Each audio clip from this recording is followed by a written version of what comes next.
on the driver's side, getting ready to diagnose the kingpin as if we had just brought it into the shop and see if there's a problem with it. So again, we get it in the air and we wiggle it up and down. See that play? You can hear it. That's responsible more than likely for our road chatter, for the wobbliness we get in our wheel when we're driving, and that's why we're replacing the kingpins. So you're able to see us from start to finish on this side, start pulling things apart. All right, the first step we're going to do is take off the hub, and we've already done that for you.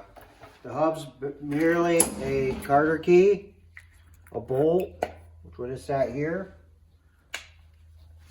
a guide washer, and then your hub would be sitting here with your bearing, the front,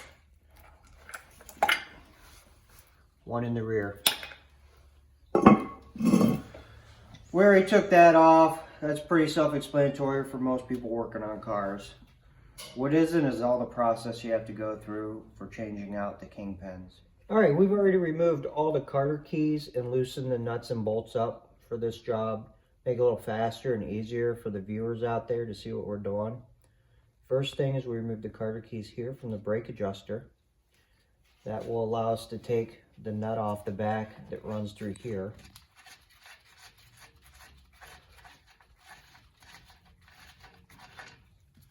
Which is right there. And then we should be able to remove this right here. And we've loosened the bolts and nuts around the hub already. And we're working on trying to get that rod out. In order for that rod to fall out, we have to get this piece out. We can try and expand the pad or remove the spring. I'm going to try and just expand the pad.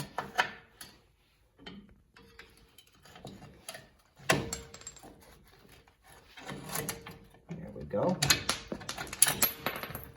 There.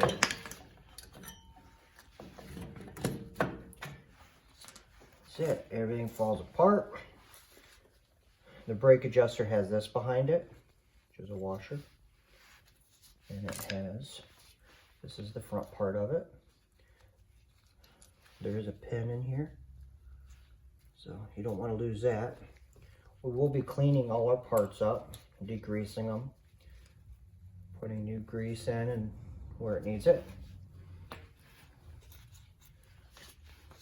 It's always a good idea to take some pictures of what you're doing, video, or refer to mechanics books. So there's that. Should be this pin. It's right here. Pulls right out. You see? Should allow us to remove the hub, which, as you remember, I showed earlier, had 4 bolts that holds it. I had already loosened those up so I could just remove it.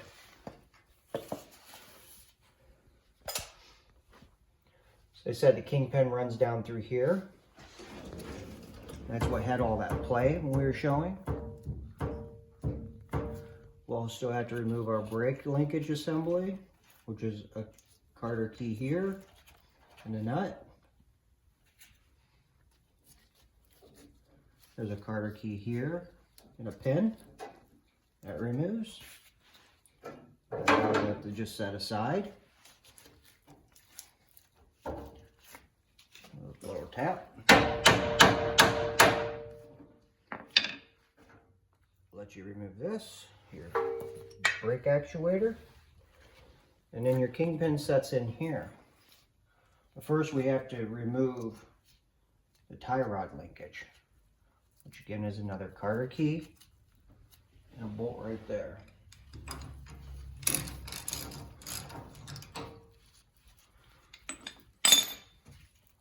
A lot of times if you feel you're going to have to hammer on a part, I'll leave the nut still on when I'm hammering and keep it threaded some so you don't damage threads. With this, I'll just tap the tie rod some to release it.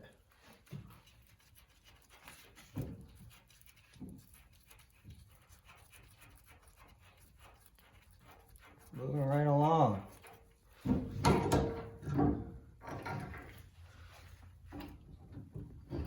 Now our tie rod assembly is free from the kingpin.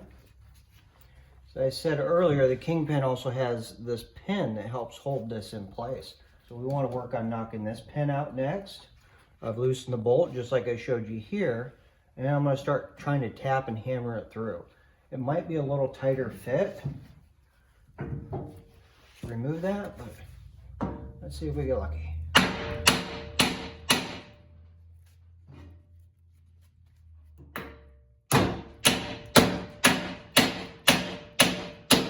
We had to pound that out pretty good. Our kit gives you a new one, so we'll be adding the new one, of course. This is a kingpin. This is what we've been trying to get out, so we've replaced the bushings. You'll then use a driver and start driving this up through. It's really, really loose. It might just fall out for you.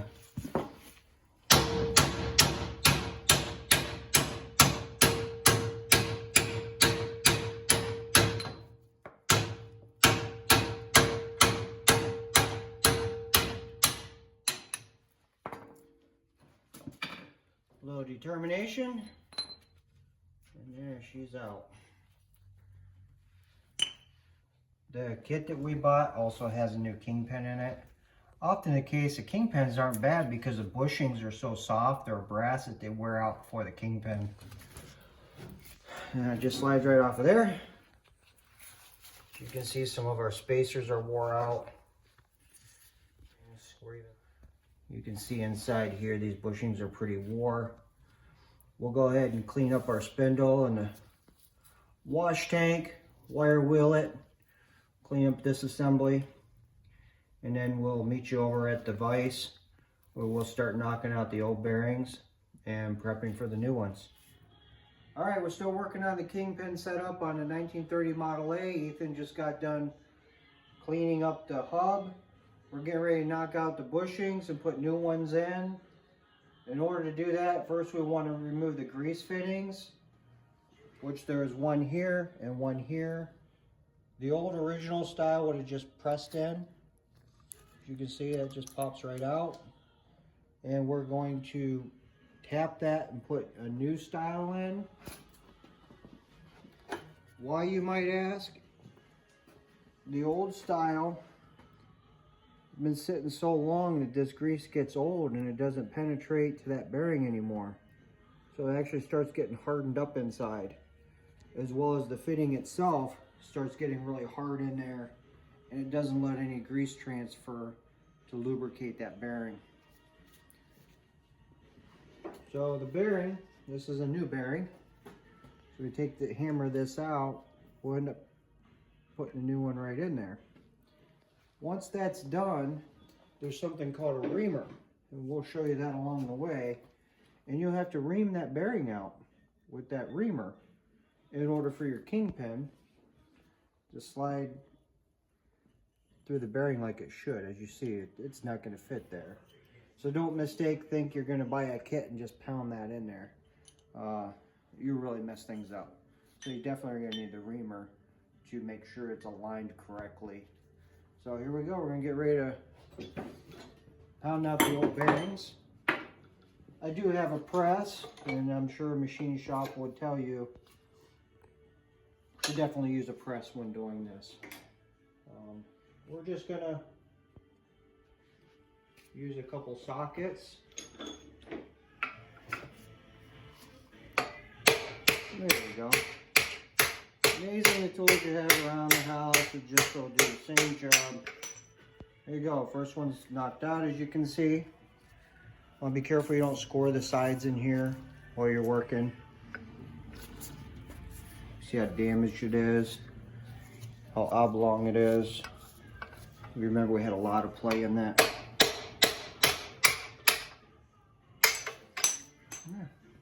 So we'll go ahead and clean this surface up really good, and then we'll get ready to press in the new bearings. When you press the new bearings in, they do have a hole in the side.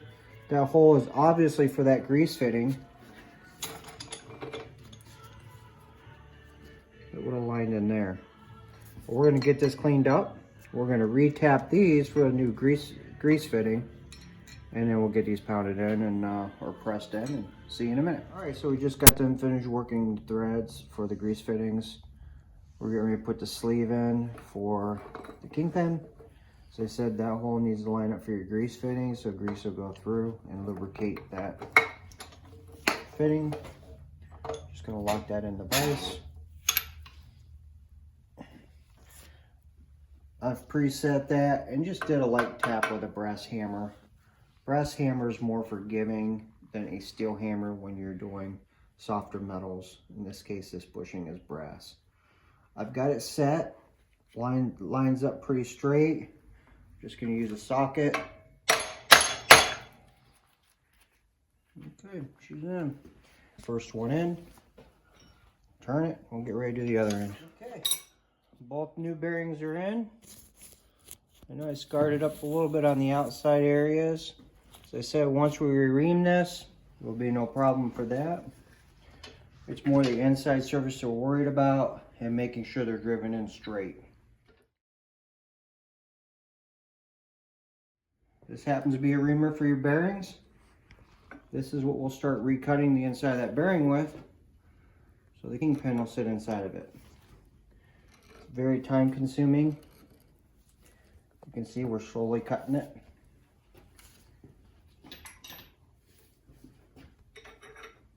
When you get finished, it has a little longer taper or wider taper here than it does here. So when you go all the way through this bearing, the next bearing, it'll be a precise fit for that kingpin to sit in. So I'll get started cutting it. Like so. You see, it's almost like a threaded in pattern. We're going to try and keep her as steady as we can, cutting it through.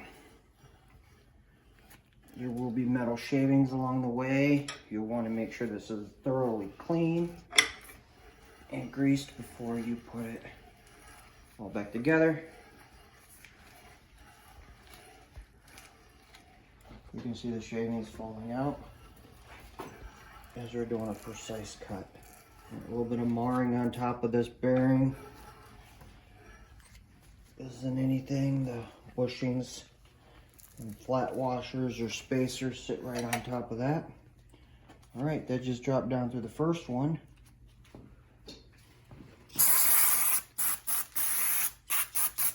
Get some of that out of the way so I can see, line up, and go into the second one. We don't want this to go too far one way or the other, or it's just going to eat up one side of that bearing. We need it to sit right on the money. It's not a process to just do it right away. As I said, you gotta take your time. Get everything lined up precisely. There she goes. Pushing down and going backwards some. It's trying to drop back on the seat of the bearing below.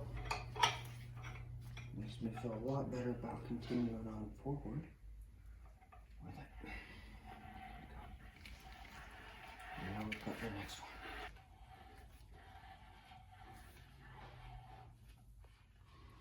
one. Alright, as you can see, we've just finished the reaming of the bearings. The reamer does have a slightly larger taper at the top.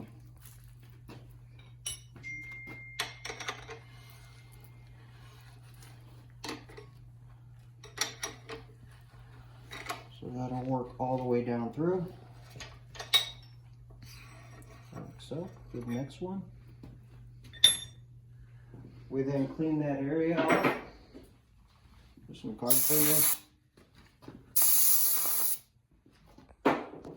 That down, make sure there's no metal shavings. Metal shavings will just be like sandpaper as you turn the wheel, and it'll ream out that bearing more, and we don't want that. So as you can see, the old bearings, how oblong they are, how worn out they were compared to the new ones. This is our new kingpin. You can see it fits in there nice and tight. no play.